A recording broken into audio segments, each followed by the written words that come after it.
Bismillahirrahmanirrahim. Alhamdulillahirabbil alamin. Wa bihi nasta'in ala umurid dunya waddin. Asyhadu an la ilaha illallah wa asyhadu anna Muhammadan abduhu wa rasuluh. Allahumma shalli ala Muhammad wa ala ali Muhammad. Mari kita awali dengan membaca Bismillahirrahmanirrahim. Sambungan pelajaran atau ta'lim kita, halaman yang ke-74, hadis yang kedua. Bab fadlil masyi ilal masjid. Bab tentang keutamaan berjalan menuju ke masjid. Hadis yang pertama sudah selesai kita pahami. Maka kita masuk kepada yang berikutnya, yaitu wa anhu, dan daripadanya juga, yaitu Abu Hurairah, annan nabiyya sallallahu alaihi wasallam, bahwa Nabi sallallahu alaihi wasallam qala, bersabda, man tatahhara, barang siapa yang bersuci, fi baitihi, di rumahnya, thumma madha, kemudian dia pergi, ila baitin min buyutillah, kepada salah satu daripada rumah-rumah Allah, yaitu masjid, liyaqdiya faridatan min faraidillah, untuk menunaikan suatu faridah, suatu kewajiban, min faraidillah, dari berbagai macam kefarduan atau kewajiban yang telah Allah tetapkan. Kanat khutuwatuhu, adalah khutuwatuhu, langkahnya, khutuwatuhu, langkah-langkahnya, yahdahuma tahuttu khati'atan, salah satu daripada langkahnya, tahut itu menghapuskan khati'ah, kesalahan.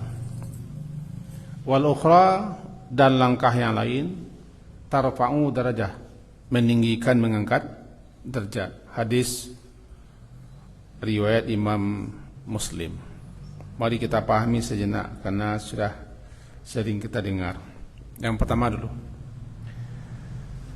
tidak sama nilai berwudu di rumah, di tempat tinggal, lalu berangkat menuju masjid, dengan berangkat dari rumah lalu berwudu di tempat wudu masjid. Tidak sama nilai. Maka yang utama adalah kita sebelum ke masjid berwudulah, bersucilah di rumah, sucikan diri daripada hadas kecil di rumah atau di tempat tinggal, baru berjalan menuju masjid. Karena semenjak seseorang berwudu kemudian dia berangkat menuju masjid, dia sudah dicatat sebagai orang yang salat walaupun belum salat. Nilai-nilai salat itu sudah mulai dicatat untuknya dan dianggap dia sedang salat. Itu makanya kita dalam perjalanan dari rumah menuju masjid tidak disukai melakukan berbagai macam yang menyimpangkan tujuan kita ke masjid. Termasuk berjalan menuju masjid itu dengan sakinah, tenang, waqar, penuh sopan santun, adab, tidak tergesa, tidak berlari, karena dia sudah dianggap orang yang salat. Meskipun nanti andaikan orang iqamat, tetap dia disuruh berjalan biasa, tidak boleh dia berlari, lebih-lebih kaum yang bukan laki-laki. Biasanya mereka itu kalau berlari cepat banyak yang tinggal.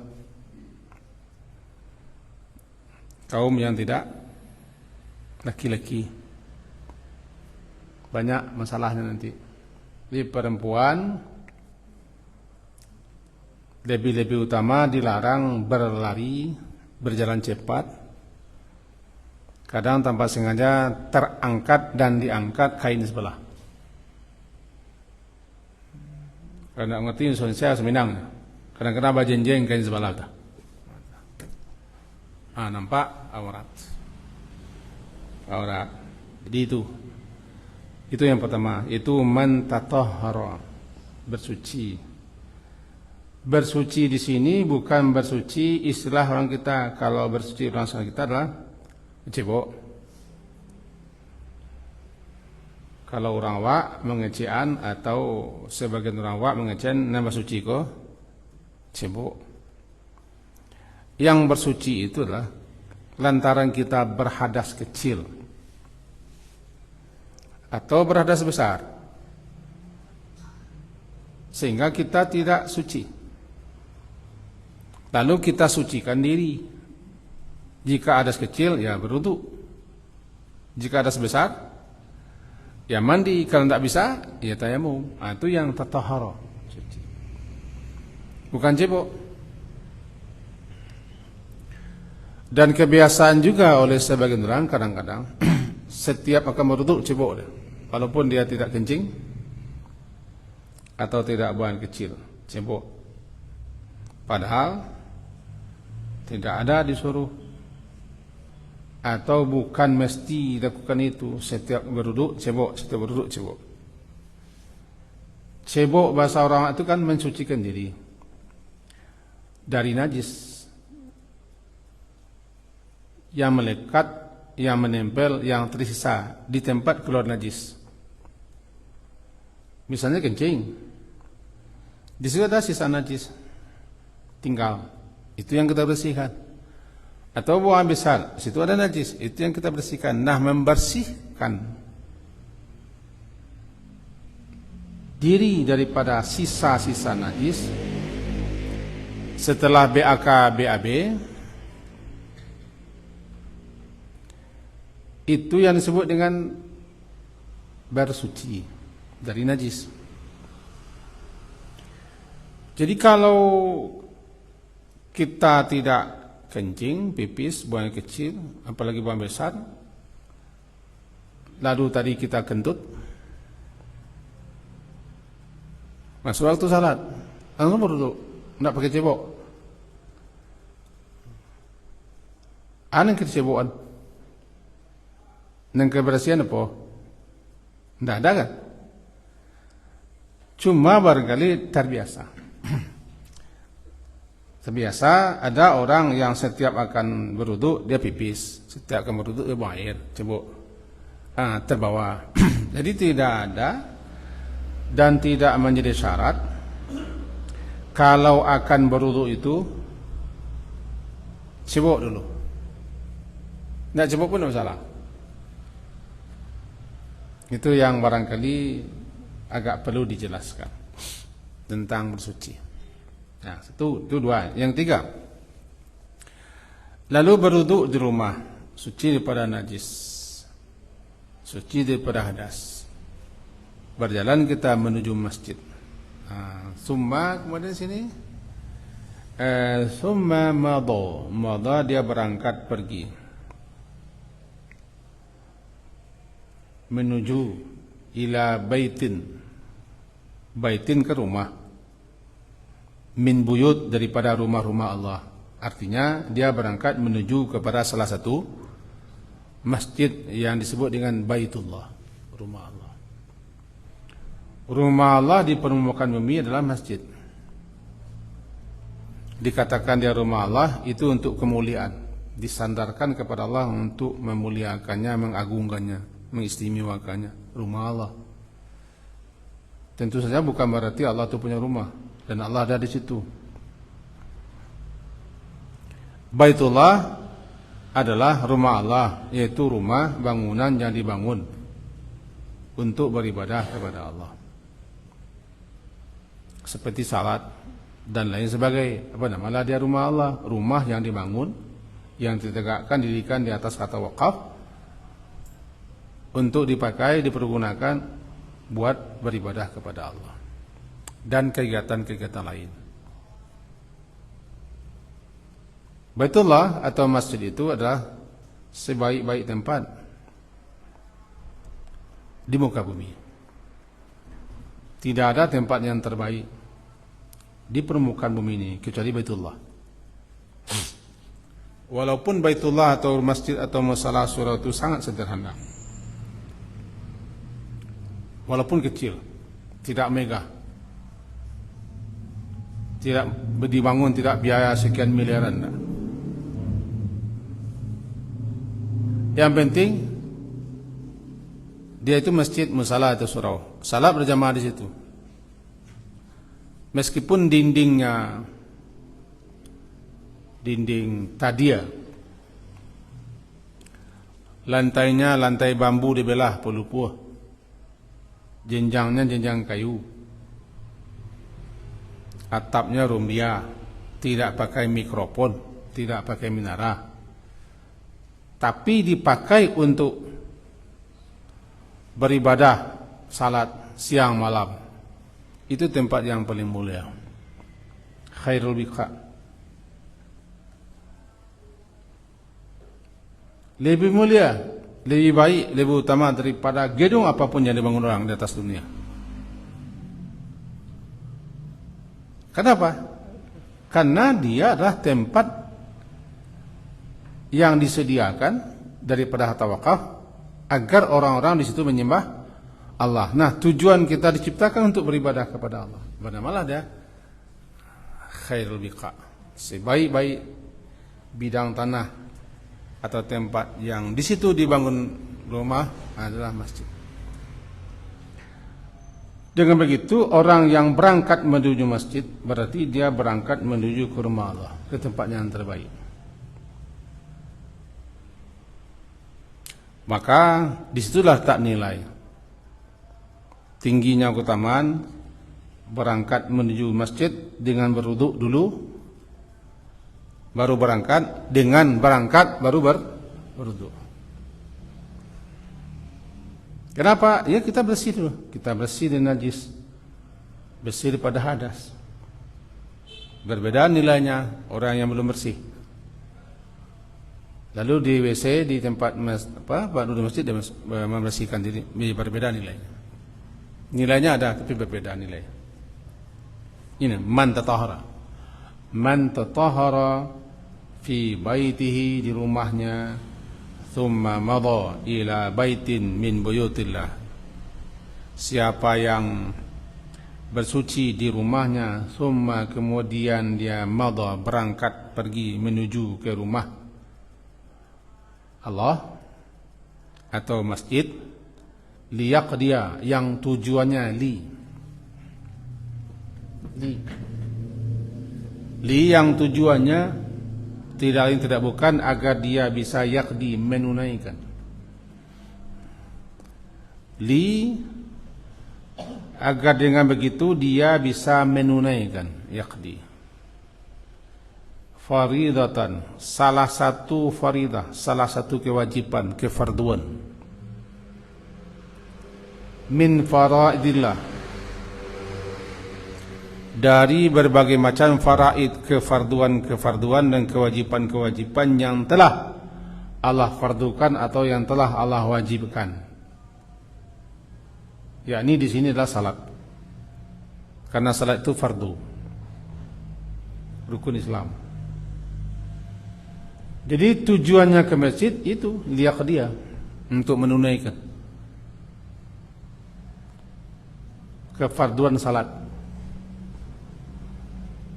Kalau ada motivasi lain, ada niat lain, ada maksud lain, Allah paling tahu. Karena bisa jadi di musim-musim seperti ini banyak orang ke masjid. Musim seperti ini.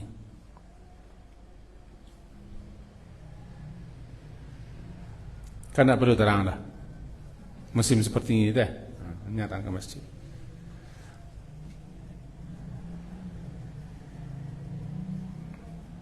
Yang paling tahu maksud tujuan niatnya ya Allah. Kita tidak bisa pula menebak orang.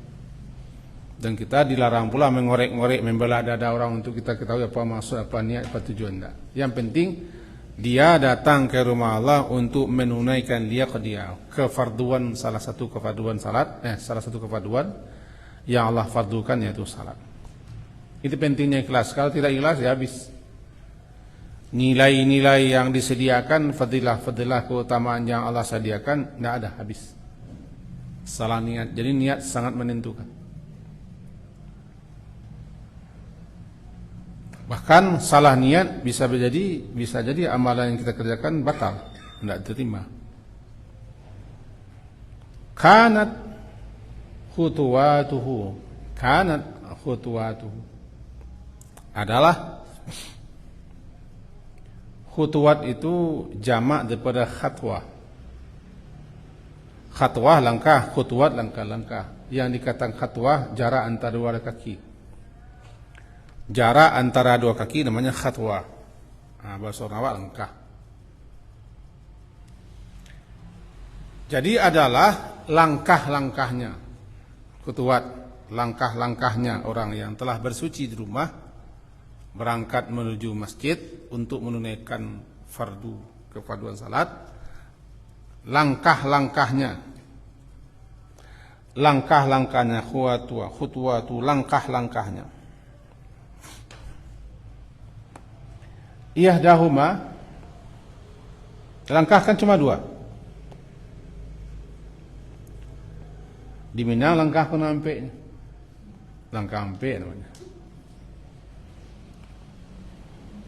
Langkah kanan, langkah kiri. Kalau langkah ampek buku malam. Langkah ampek namanya.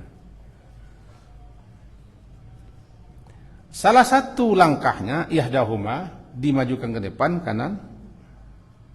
Tahuttu khati'ah. Tahuttu menggugurkan, menghapuskan kesalahan.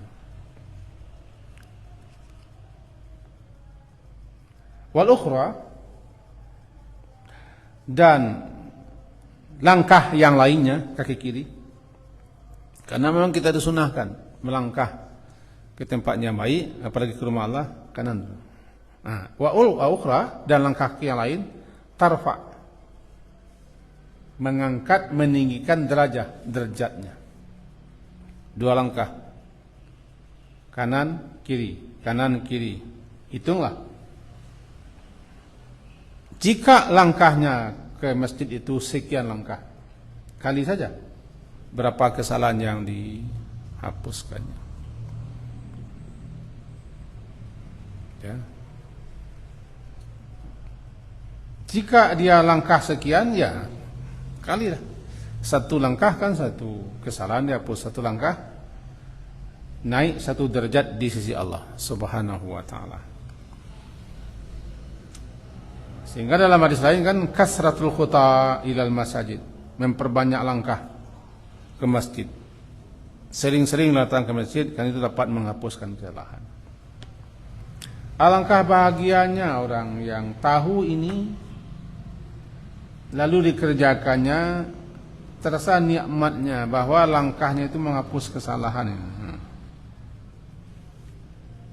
Cobalah nikmati langkah ke masjid dulu. Ini menghapus kesalahan saya. Dan ini menaikkan derajat. Dan ini menambah pahala. Nilainya sudah nilai salat. Dengan catatan yang tadi. Bersuci di rumah. Berwuduk di rumah. Datang ke masjid. Niatnya untuk salat. Sepanjang jalan dia tidak ada mampir-mampir singgah kemana-mana. Memang dia langsung menuju masjid. As-sakinah dengan sakinah dan waqar. Sakinah tenang dan penuh adab, sopan santun. Dianggap dia orang salat. Ini hadis pertama. Jadi intinya sudah dapat di kita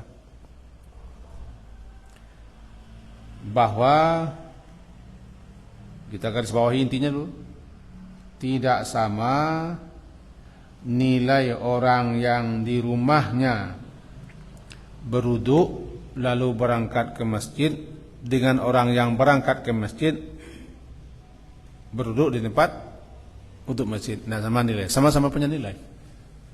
Sama-sama punya nilai, nilainya tidak sama. Yang kedua, ganjaran pahala. Balasan tetap tergantung dan disangkutkan kepada niat. Kalau niatnya benar, ke masjid itu untuk menunaikan salat, itu yang mendorongnya, yang memotivasinya, tidak ada yang lain. Yang lain paling sambil dapat kemudian, itu nilai utamanya. Maka dia dapat apa yang diniatkan. Innamal a'malu binniyat wa innamal likulli imri'in ma nawa. Itu yang kedua. Kemudian yang ketiga, alangkah besar karunia Allah kepada hambanya, itu setiap si hambanya ini bersalah, dijadikannya amal saleh si hamba itu sebagai penghapus kesalahan. Secara umum, amal saleh apapun yang kita lakukan secara umum itu menghapuskan kesalahan, dosa-dosa. Walladzina amanu wa amilus salihati lanukaffiranna anhum sayi'atihim. Itu umum. Orang-orang yang beriman, beramal saleh, benar-benar betul-betul kami akan hapuskan kesalahan-kesalahan mereka, keburukan-keburukan mereka. Jadi apapun amal saleh menghapuskan kesalahan. Salah satu di antara sekian banyak amal saleh melangkah menuju masjid untuk salat. Maka rahmat Allah adalah dijadikannya amal saleh itu penghapus kesalahan-kesalahan, dosa-dosa. Tidak minta ampun, tidak istighfar, tidak tobat. Tidak, langsung otomatis hapus. Di sini tergantung kepada niat. Jadi benar-benar kalau niat ke masjid itu apa. Kemudian yang terakhir sebagai garis bawahnya, tentu saja makin banyak amal saleh kita, kalau di sini makin banyak langkah kita, makin jauh pula rumah daripada masjid. Salat dia ke masjid, bukan berarti makin jauh daripada masjid makin tidak salat, maksudnya. Makin jauh dia di masjid, tetap dia salat ke masjid, maka akan makin tinggi pula keutamaannya, keistimewaannya, dan makin banyak pula fadilah-fadilah yang akan diperoleh oleh orang seperti ini. Sekian pemahaman hadis yang kedua. Kita masuk kepada hadis yang ketiga. An Ubay bin Ka'ab radhiyallahu anhu qala. Hadis yang ketiga dari Ubay bin Ka'ab. Semoga Allah meridainya. Qal, dia berkata, kana rajulun minal ansar. Ada rajulun, seseorang laki-laki, minal ansar, dari kalangan ansar. Ansar adalah orang-orang Madinah, sementara orang-orang Makkah yang hijrah ke Madinah namanya muhajirin, orang-orang yang berhijrah. Ansar orang-orang yang menolong atau penolong. Ansarullah, penolong Allah. Disebut mereka ansar karena mereka lah yang menolong agama Allah. Salah satunya mereka mempersilahkan bahkan menyambut dengan senang dan gembira hati, mengorbankan apa yang mereka miliki untuk agama Allah, seperti mereka menampung orang-orang yang pindah ke negeri mereka. Disediakan negeri mereka, malah dibantu, ditolong. Bernama Ansar. Mereka sediakan negeri mereka untuk hamba-hamba Allah yang beriman. Bukan merampas negeri ini, menyediakan negeri. Jangan ditafsirkan macam-macam. Ini syukurlah orang politik tidak ada sini. Nama Ansar. Nah, ada kana rajulun, ada rajul seseorang daripada golongan Ansar, berarti orang Madinah asli. La a'lamu, kata si Ubay bin Ka'ab. Ubay bin Ka'ab ini salah seorang sahabat Nabi yang terkenal ini, sangat terkenal. Dia bacaannya disenang Nabi baca Quran. Bahkan ketika menyimpang sedikit saja, ketika turun surat Al-Bayyinah, lam yakunil ladzina kafaru min ahli kitab, dibacakan Nabi kepada si Ubay bin Ka'ab.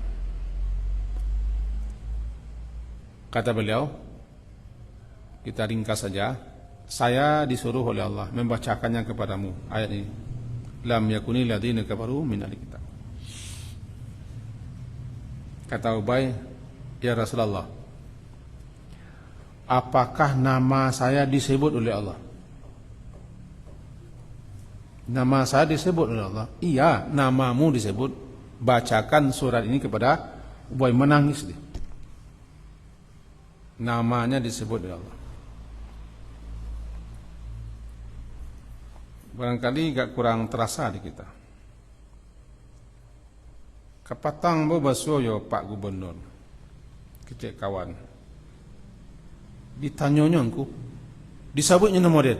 Yo, itu lain.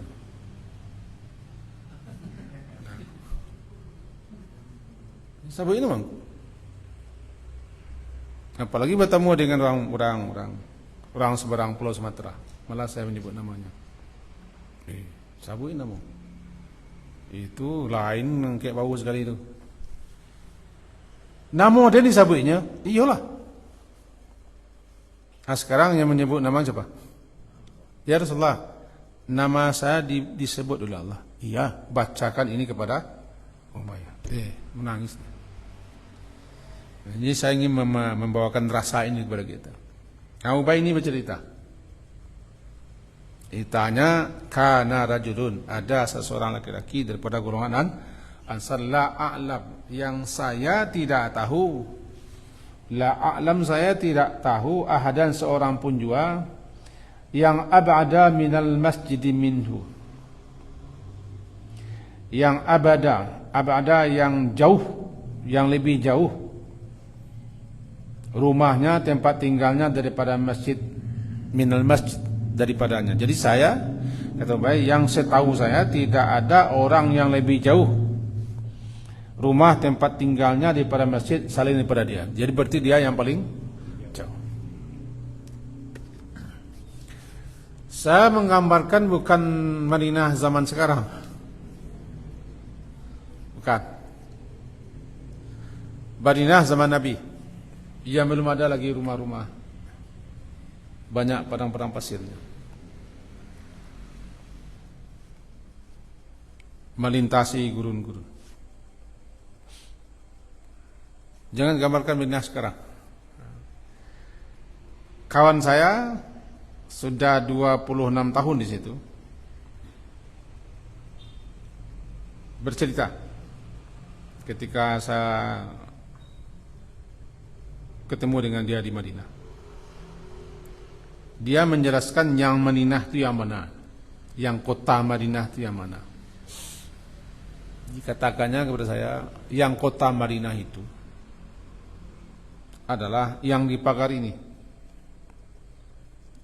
Ada yang pernah umrah? Ada kan, banyak kan? Sekarang kan dari pagar, gerbang-gerbang di pagar. Nah, yang Madinah tuh yang pagar itu. Berarti yang di luar pagar, luar kota Madinah. Luar kota Madinah. Kan sesuk kan, dulu kala. Jadi kenapa di pagar seluas itu membatasi, menjelaskan bahwa ini batas kota Madinah zaman Nabi SAW. Di luarnya namanya luar kota Madinah. Nah, masjid di tengah. Kata Ubay bin Ka'ab, yang paling jauh rumahnya adalah orang ini, ab'ad, yang paling jauh. Orang ini jauh dari luar kota Madinah.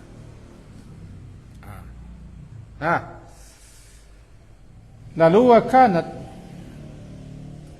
la tukhti'uhu salatun. Tapi la tukhti'u, dia tidak pernah luput salat. Ya. Dan adalah salat tidak pernah luput daripadanya. Tidak pernah tinggal salat jamaah. La tukhti'uhu. Rumahnya paling jauh, tapi salat jamaah tidak pernah tertinggal. Apalagi luput. La tafutuhu, tidak luput. Lalu ada orang mengatakan kepadanya, faqila lahu, dikatakan kepadanya, lawish taraita himaran, andai, jikalau sekiranya, ishtaraita, engkau beli satu ekor himar. Tahu himar? Keledai. Bahasa awaknya kuda baban. Lebih kecil daripada kuda, tapi kuat, sangat kuat. Himar, suaranya keras, sehingga dikatakan angkaral ashawati, seburuk-buruk suara keledai ketika dia meringkik. Belikan himar, tarkabuhu fi zalma wa fi ramda, yang engkau bisa menunggangi, menaikinya. Tarkab, engkau bisa menunggangi, menaikinya. Fi zalma, dalam kegelapan malam, itu ketika salat isya dan salat subuh. Wa fi ramda, dan ketika cuaca sangat panas di siang hari.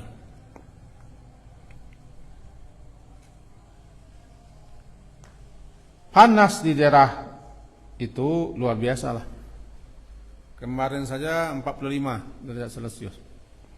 Baru pulang kemarin. Yang pernah kita alami yang tertinggi 50 ke atas. Itu luar biasa. Tak bisa kaki dicecahkan lagi ke tanah, ke jalan. Nah, si laki-laki ini tidak peduli gelap atau panas, yang penting dia datang ke masjid. Tidak pernah luput, tidak pernah lewat, bahkan tidak pernah tertinggal. Diusulkan, belilah satu keledai. Kalau askini, belilah kereta angin, cek. Tidak nak dibeli nemak, nai apa? Nmax. Tidak Neymar ke beli cah, Neymar. Tidak bisa beli ya kereta angin cah. Rupanya kereta anginku sepeda. Beda. Zaman dulu himar. Apa ya, supaya engkau bisa menanginya di malam hari dan di panas terik. Katanya, qala ma yasuruni anna manzili ila jambil masjid. Ma yasuruni, tidaklah yasuru, tidaklah membahagiakan, menyenangkan, yasuru, menggembirakanku, bahwa manzili, rumahku dekat masjid. Aku tidak senang, tidak suka, tidak gembira rumah saya dekat masjid.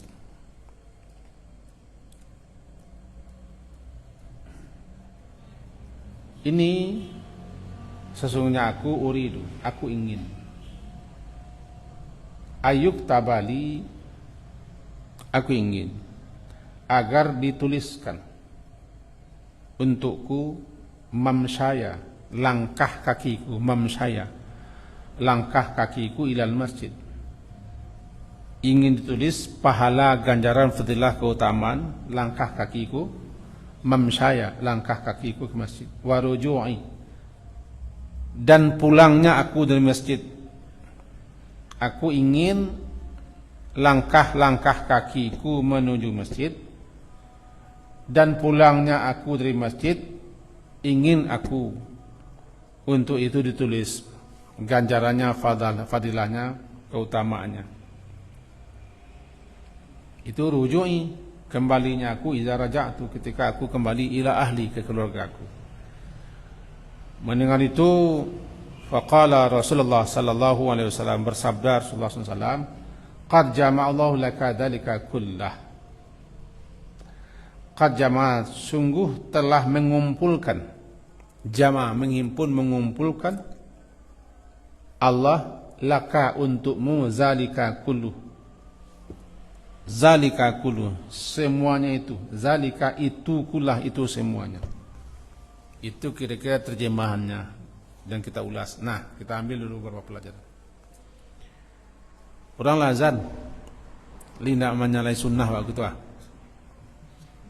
ndak diperpanjang stek. Nah. Sangin. Poin-poin kita ambil. Yang pertama, sebagaimana dijelaskan oleh para ulama, sahabat-sahabat Nabi itu begitu antusiasnya untuk salat berjamaah, sehingga mereka tidak ada yang ingin terlambat untuk ikut salat jamaah. Itu satu. Kemudian yang kedua, sahabat-sahabat Nabi mereka sangat paham dan mengerti tentang nilai-nilai keutamaan-keutamaan, fadilah-fadilah dari setiap kebaikan yang dilakukan. Dua,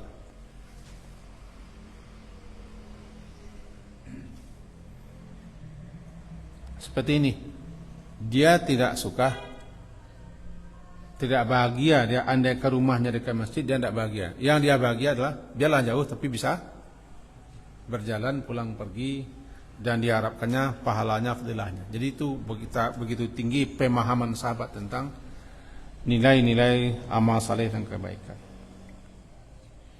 Yang ketiga, makin berat, makin sulit, makin payah, makin susah mengajarkan sesuatu amalan, suatu ibadah, atau jalan, cara yang kita tempuh, yang kita lalui untuk bisa melaksanakan ibadah itu sulit payah, maka ganjarannya berlipat ganda. Nah, misalnya ini contoh ringan. Ada orang ko rumahnya ke masjid itu jalannya aspal beton.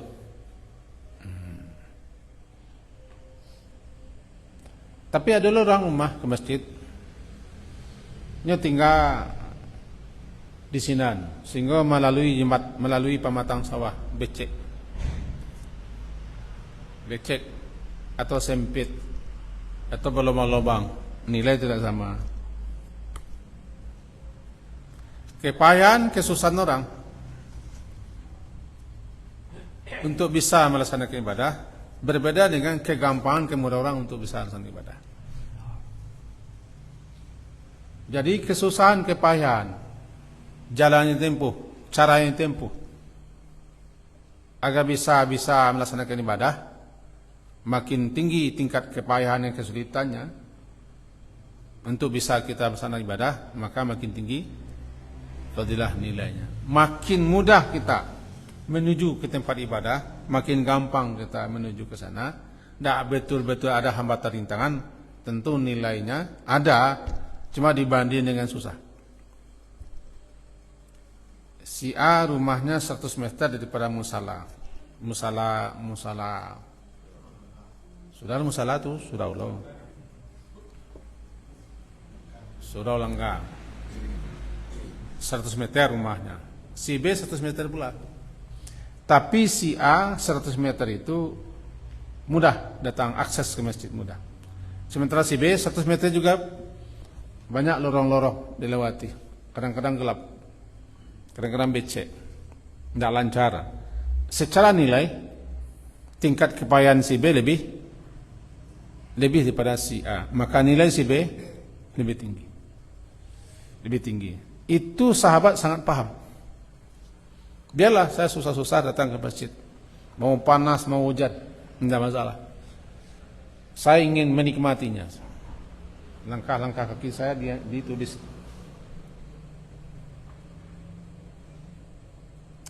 Kemudian Allah Subhanahu wa taala tidak akan menyia-nyiakan. La yudhi'u amala 'amilin minkum min dzakari wa untha. Allah tidak menyia-nyiakan amalan sekecil apapun yang dilakukan oleh hambanya. Pasti dibalasinya. Wa yujazihim bihi khairul jazaa. Allah akan membalasi dengan sebaik-baik balasan, sekecil apapun.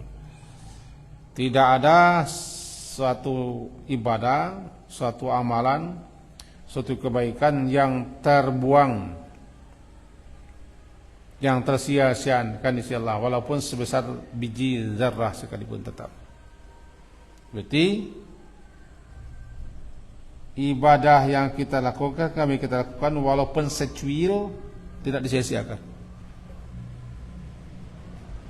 Allah tidak akan menyia-nyiakan balasannya. Lebih-lebih ikhlas. Maka apa yang bisa kita lakukan walaupun secuil sedikit, baik dia kerjakan saja lah. Kadang-kadang kita kecil, tapi si Allah bisa besar. Untuk itu jangan sampai dianggap remeh. La tahqiran, jangan engkau anggap sepele. Minal ma'rufi syai'ah. Jangan engkau anggap sepele perbuatan baik itu walaupun sangat kecil. Buatlah. Buat sajalah. Walaupun tidak viral ya. Tidak ada yang mengekspos. Dan tidak ada yang mengheboh-hebohkan. Kalau kita berluak kan tidak ada orang mengheboh-hebohan biasa. Tapi kalau beliau berluak kan dia heboh-hebohkan. Walaupun tidak ada heboh-heboh orang, masalah. Bukan? Beda kan? Sekecil apapun ibadah kita jangan anggap sepele. Kerjakanlah dengan ikhlas. Kemudian pelajaran berikutnya, kata sebagian ulama berdasarkan ini rupanya berjalan menuju masjid itu lebih baik daripada berkendaraan. Kecuali bagi kami yang jauh. Karena saya kan dari Rusia ke sini, dari Bukares, tidak mungkin berjalan ke sini. Bukares itu dekat Samarkand. Bagi orang yang dekat, bagus berjalan. Tapi jangan niatnya sambil maraton, aja sambil maratonnya, jalan saja. Jalan nak segar Pak, jalan lah. Yang motivasi awalnya kau ibadah. Kita menuju ke tempat ibadah, kita menuju tempat salat, makin banyak langkah, makin bagus. Jadi kalau motivasinya lah kan darah Pak lancarnya Pak. Makin banyak kita suji itu makin banyak olahraga Pak. Jadi itulah niatnya. Itu dapat, tidak ini bacanya dapat. Ini penting sekali dasar kita melakukan suatu ibadah. Maka kata sebagian beliau bahwa melangkah berjalan dengan kaki lebih utama daripada kendaraan. Kecuali orang jauh. Bagus kecuali gue bilang sampai deh. Sampai.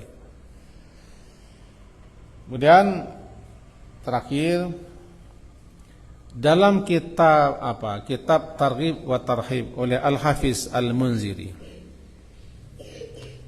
Di situ dijelaskan sedikit beberapa riwayat yang intinya adalah bahwa makin pendek ongkang gitu. Ongkang tahu Kongkang. Ini kaki kanan, ini kaki kiri yang kongkang sebagainya. Namanya. Langkah mangke kalau mongkang mana kan? Apa bahasa Indonesia? Kamu dia orang ortodok. Kalau melangkah maka kaki, kalau ongkang jarak. Ya payah nak buat carian. Aku ongkang. Kalau melangkah berjalan. Nah ongkang. Bahasa Sri Lanka. Payah luka kamusnya ya. Memperpendek, memperkecil jarak langkah lebih utama daripada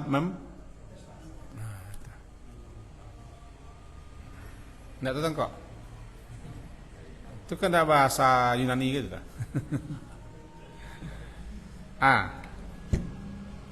Langkah kecil. Kok kadang lebih suka kita memendekkan langkah daripada memanjangkan langkah. Itu bahasa Indonesia. Dalam kitab Targhib wa Tarhib oleh Al-Firmidi dijelaskan beberapa riwayat. Dan diuraikan dalam syarahan-syarahannya, kebetulan kita juga punya syarahannya, disukai kita memperpendek jarak langkah ketika melangkah ke masjid daripada memperbesar jarak langkah. Karena makin banyak langkah, makin bagus. Nggak mele itu, mele lah ini masalah. Itu pajaga biaya itu mele. Terakhir, disukai kita memberikan bisyarah, kabar gembira, motivasi untuk targhib, supaya orang bersemangat untuk beramal. Targhib, mendorong orang, dikasih. Nabi suka agar sahabat terpacu, termotivasi, terdorong, sehingga Nabi menyebutkan pahala, fadilah, nilai-nilai, terdorong. Jadi penting kita mempelajari fadilah-fadilah supaya jangan digilo di fadilah saya. Sebab digilo di fadilah kadang-kadang tidak peduli lah orang. Sehingga kalau tidak marah fadilahnya, indah ikarajuannya. Sehingga Quran dia bacanya, Yasin dia bacanya terus kan tidak marah fadilahnya kecil kan. Itulah bahayanya kalau gilo di fadilah. Tapi kalau nama produksi fadilah pun tidak gilo ke nyurah. Sekian kaji Pak. Semoga berfaedah apa yang kita sampaikan. Diakhiri dengan subhanakallahumma hamdika asyhadu an la ilaha illa anta astaghfiruka wa atubu ilaik. Wassallallahu ala Muhammadin wa ala alihi wa ashabihi ajmain. Alhamdulillah. Assalamualaikum warahmatullahi wabarakatuh.